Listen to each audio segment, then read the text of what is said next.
Let us bow our heads and put ourselves in the presence of the Lord. Dear Heavenly Father, we thank you for gathering all of us today.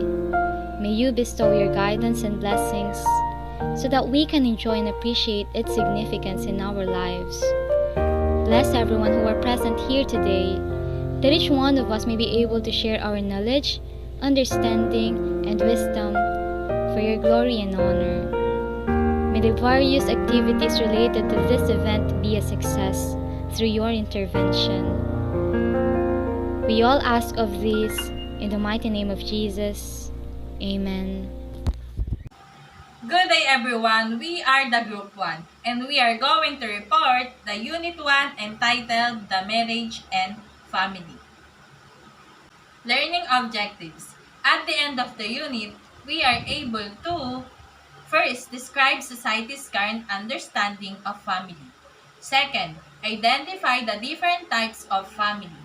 Third, describe a Filipino family.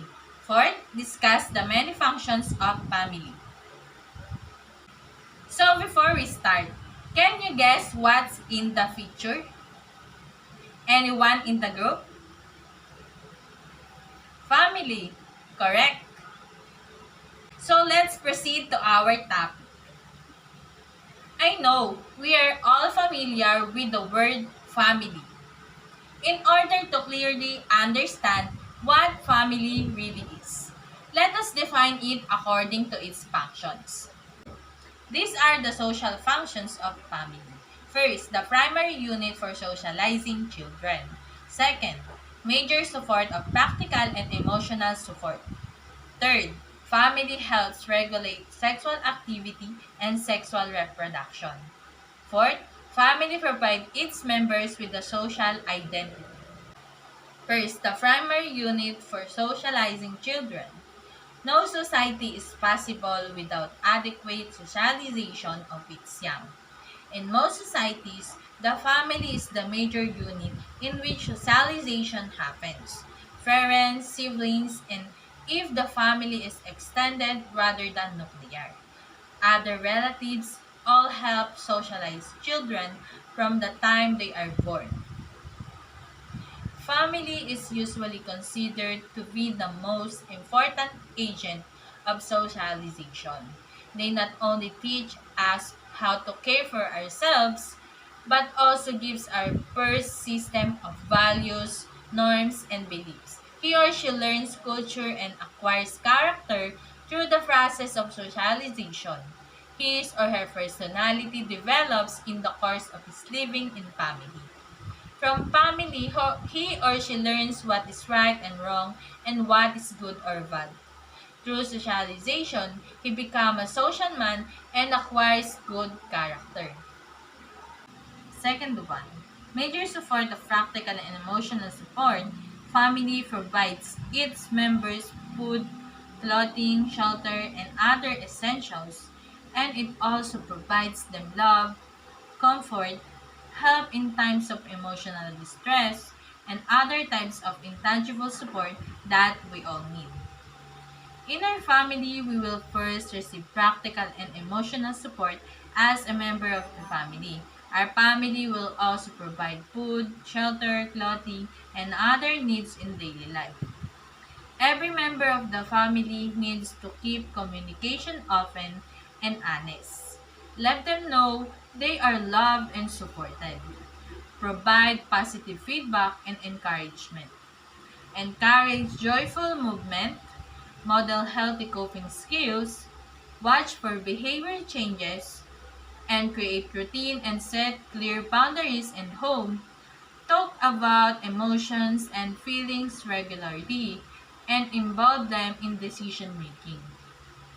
All of the above is very important for every family to take care of every member of the family. Third one, family helps regulate sexual activity and sexual reproduction. All societies have norms governing with whom and how often a person should have sex. The family is the major unit for teaching these norms and the major unit through which sexual reproduction occurs. One reason for this is to ensure that infants have adequate emotional and practical care when they are born. Regulation of sexual activity. All societies regulate sexual activity to some extent. Incest taboo is found in every society, but categories of restricted relatives differ across culture. For example, in the US, it is legal for second cousins to marry in every state. One of the major reasons behind this is that the genetic risk for any potential defect is nominal at this age. Reproduction. Family is the approved social unit for producing members to replace those who are die or move away. Rules are set in place about who can raise children and how children should be raised. So the last one. Family provides its members with the social identity. Children are born into their parents' social class, race and ethnicity, religion, and so forth.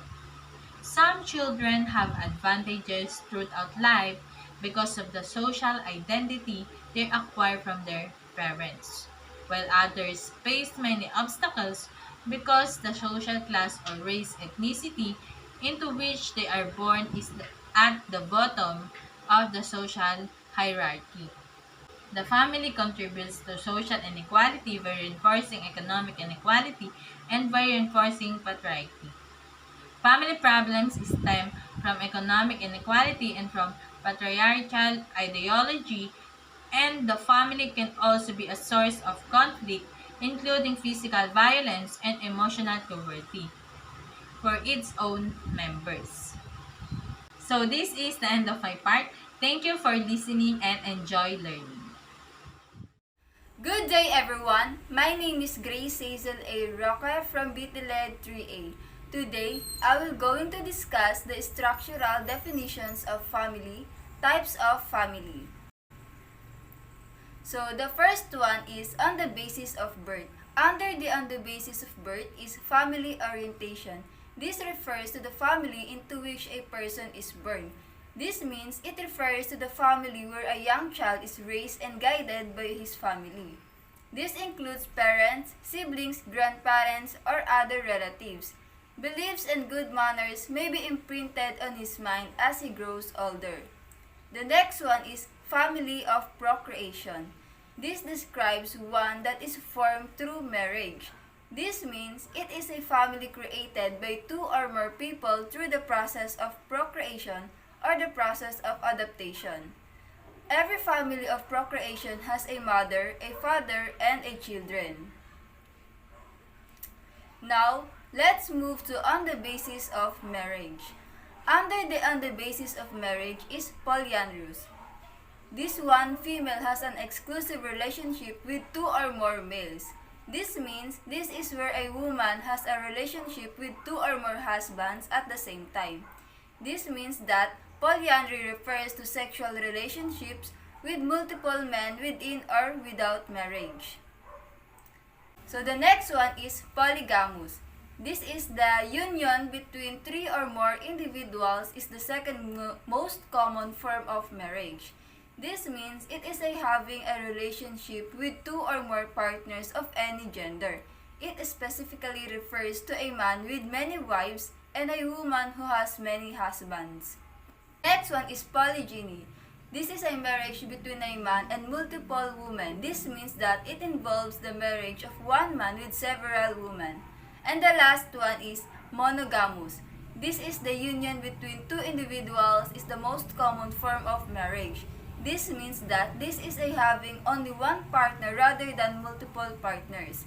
It can be sexual or emotional, but it's usually both.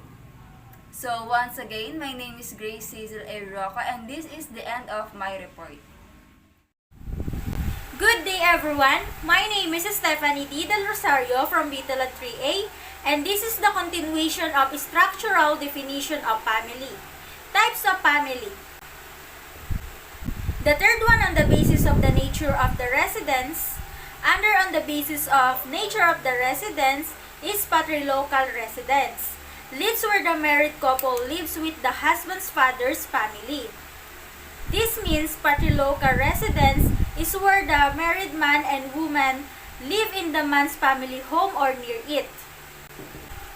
Under on the basis of nature of the residence is Matrilocal Residence.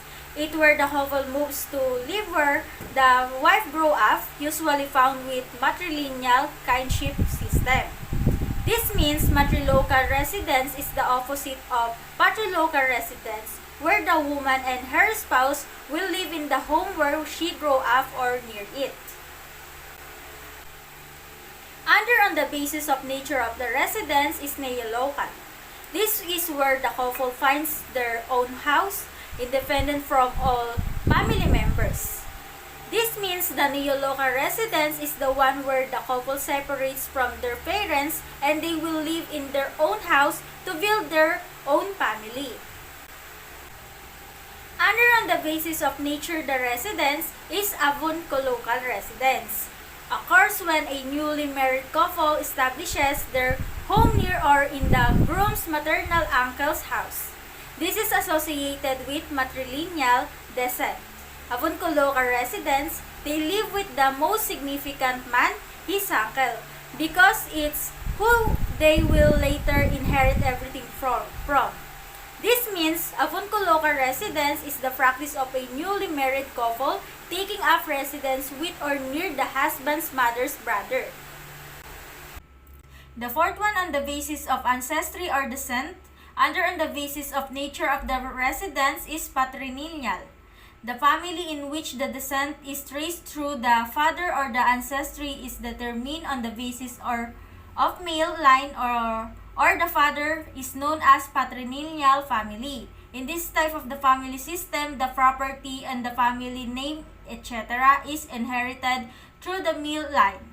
This is the most common type of family. This means patrilineal or agnatic descent is established by tracing descent exclusively through males from a founding male ancestor. The individuals indicated in blue constitute the patrilineal descendants of a common ancestor. Under on the basis of nature of the residence is matrilineal family. Matrilineal family is the opposite of patrilineal family. The ancestry of the such family is traced through mother or female line.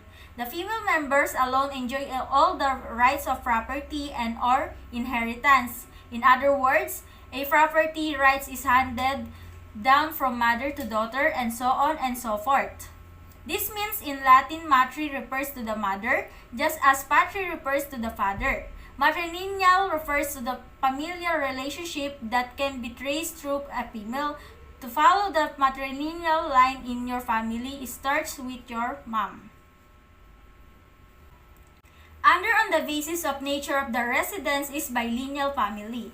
It is a type of family where the descent is traced through both the father and mother. So this means bilineal is the type of system that uses both matrilineal and patrilineal surnames. This is often used in Western. In this system, both male and female children have the rights in inheritance when descent deceased. Again, my name is Stephanie D. Del Rosario, and this is the end of my report. Good day, I'm Adrian B. Simbulan, and I'm your next reporter. My topic is all about on the basis of the nature of authority. First is patriarchal. It's a social system in which the male is the primary authority figure central to social organization and the central roles of political leadership, moral authority, and control of property, and where fathers hold authority over women and children. So, patriarchal families are those in which the male is the head of the house, the primary source of all decision making. This often means that the man is the only person in the family who can make decisions without being asked. It also often means that the man is the only person in the family who can speak without being interrupted. While some men have the title of patriarch in their family, the true patriarch is the man who holds the title and the role of head of the family. Matriarchal is a society in which females, especially mothers, have the central roles of political leadership, moral authority, and control of property. Matriarchal families. Women are the decision makers in the family. They make the important decisions such as financial, legal, health, and educational decisions, as well as decisions regarding who in the family will fulfill the roles of mother and father. Matriarchal families are also typically smaller than fewer children than patriarchal families. Egalitarian. Familial decision-making power is shared equally among participants in ongoing activity, that is between husband and wife in task performance in the family. Egalitarian families are families in which the parents are equal partners, in which each partner has a role in caring for the family and its children. The family is a basic unit of society. One could define an egalitarian family as a parent substitute family. The purpose of egalitarian family is to function as surrogate parents to children in cases where their natural parent is absent. That's all my report. Thank you. Good day everyone, I am John Patrick Entel Placido from BTLED 3A and my report is about the types of family that basis of structure and generation. Number 1. This is also known as the conjugal family or family of procreation. Nuclear families are comprised of married partners and their offspring. This is common in industrial societies. Nuclear families have evolved over time, and the outdated concept of a nuclear family, only including parents of opposite sexes, is no longer seen as the norm. Today, a nuclear family includes parents who identify as LGBTQ+. This means that parents in a nuclear family may or not be legally married but have chosen to raise a child or children together. Extended family. The extended family is the most common type of family in the world. Extended family includes at least 3 generations, grandparent, married offspring, and grandchildren. An extended family includes multiple adult and kids or multiple generation of a family living in the same household or keeping very close ties. While it may have challenges for authority figures and balancing resources, it can also be a wonderful experience to be part of a close-knit, loving family with different relatives and generations. Joint family. Joint family are composed of set of siblings, their spouses, and their independent children. Joint family occurs when several set of siblings along with their spouses and children live together, sharing resources and responsibilities. Joint family typically only follow one side of lineage. Blended family. Blended families are becoming more common, especially in industrial societies like United States. A blended family is formed when divorced or widowed parents who have children marry. The simple definition of blended family, also called a step family, reconstituted family, or complex family, is a family unit where one or both parents have children from previous relationships, but they have combined to form a new family. The parents may have same-sex or heterosexual relationship and may not have children with each other. And lastly, family by choice, a relatively newly recognized family. The term was popularized by the LGBTQ community to describe a family not recognized by legal system. Family by choice can include adopted children, live-in partner, kin of each member of the household, and close friends. Some common example of family of choice by choice include an adult meeting the future heroes as children and deciding to be a parental substitute that they need. Children who grow up together without a family of their own and claim each other as a brother and sister, or an adult friend of a single parent that takes it upon himself to always be there for the main character and thus become an honorary uncle. Good day everyone, I'm Luis Leabres from Bilineal 3A. The Consequence family comprises a nucleus of blood relatives surrounded by a fringe of wives and others who are incident to the maintenance of the family unit.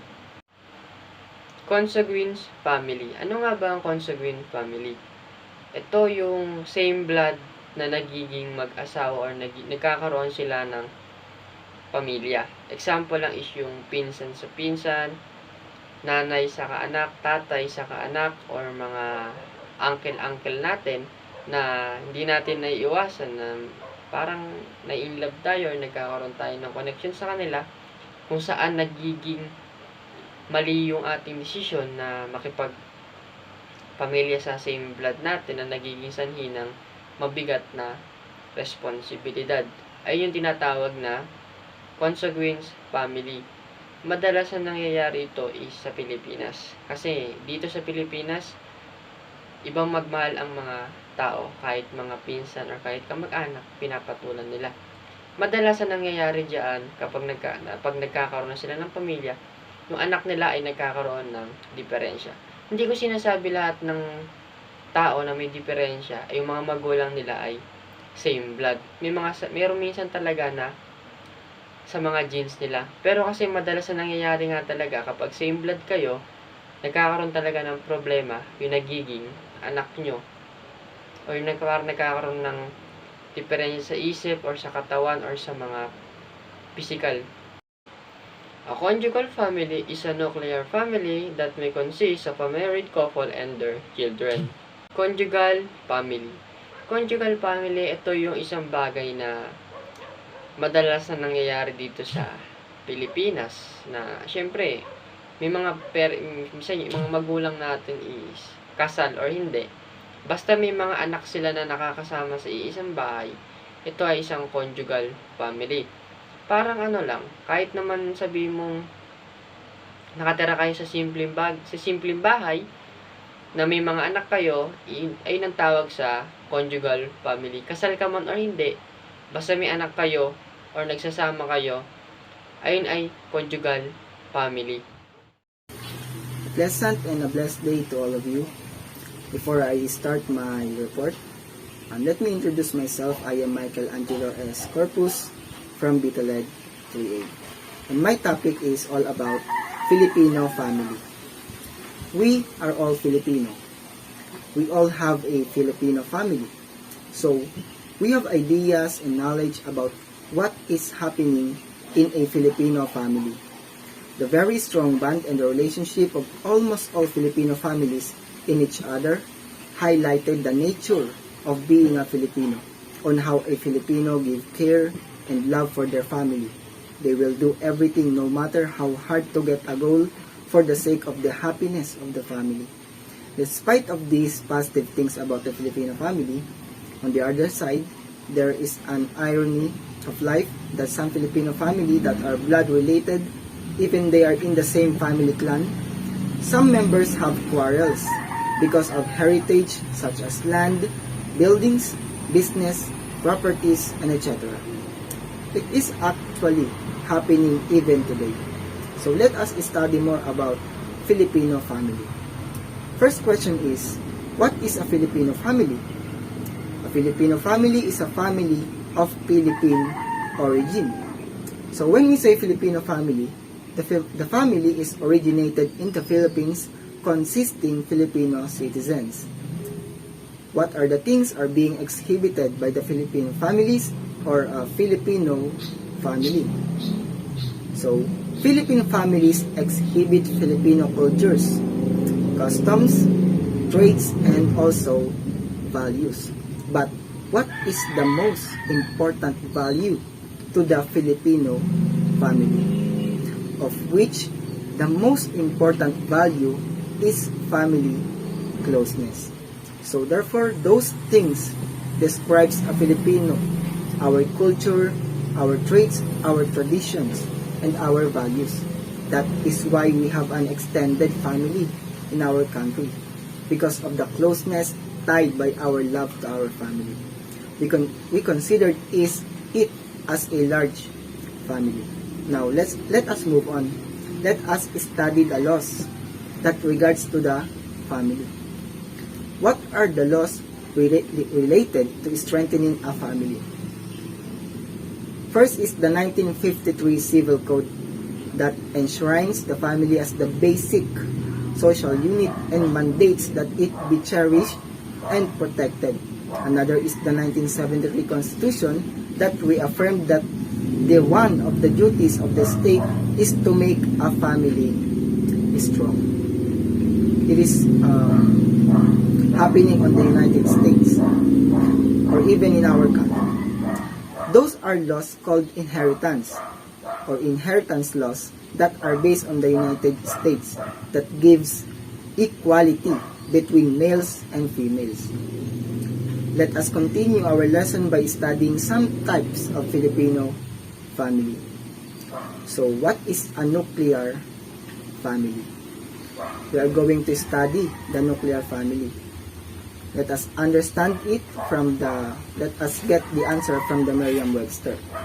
According to Merriam-Webster, nuclear family is a family group that consists of only of parents and children. So when we say nuclear family, there are parents and their offspring. And what are the types of nuclear family? So first, we have the family of origin. You, as a child, it is your original family.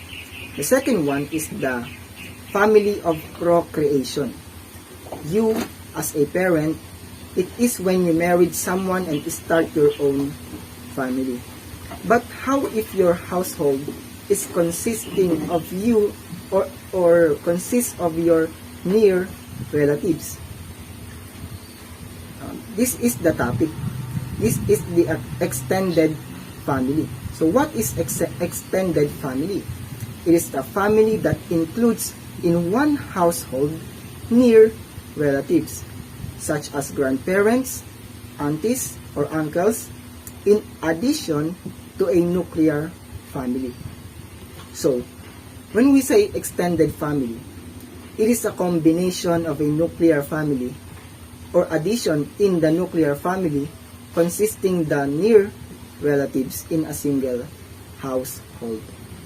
And what are the benefits of nuclear family? The strengths of nuclear families is first, it is financially stable. Why? Because mostly or commonly, both parents usually work now. Second one is children raised in a stable parenting situation. Consistency, emphasis on health and education, and the last is focus on communication. This is what we all want, a stable, consistent, and focusing on communication type of a family. So let us move on to the weaknesses of nuclear families. Exclusion of extended family can lead to isolation and stress. Yes, it may be stressful because the responsibilities in the job and in the home is not a joke, especially when it is going to be happen every day. Second one is can struggle with conflict resolution. Also, nuclear families can become too child-focused, resulting in self-centered children and families neglecting other important things. So what is that? Some parents do lots of jobs to earn money for the sake of their child or children, but sometimes they spend lots of time for their work and gives a little time for their child, which is unbalanced. Therefore, nuclear families can be strong and successful, with both parents being great example for their kids. These kids often have many advantages over other families with less, which can help them get ahead in life. However, like any family, nuclear families have their struggles to face. For example, if parents shut out grandparents and other extended family, chances are their support system will not be strong, and getting through hard times can be challenging. So, what are the benefits of extended family? The benefits or the strengths of extended families are these things. Things like respect and care for the elderly are important. We must love and give care for the care and love of our parents for us. Next is the more family around to help with chores, childcare in case of emergencies, and etc. And the last is the social support. So therefore, there are lots of benefits of extended family like what we have heard a while. So let us now move on to the weaknesses of extended families. Financial issues can occur. How? If parents are supporting several other adults and children without any extra income. It happens when there's no family planning. Lack of privacy, because you are being exposed with your relatives so they can judge your performance in your household. But it is also depends on the living environment. Hence, what is nice about extended families? It is how close they can be and how they give each other a lot of support. That doesn't mean that so many family members living together are always easy. Though, there can be differences in opinion in extended families, and some people might live this way because they obligated, not because they want to. So that is my part. I hope that you learned a lot of lessons, and thank you.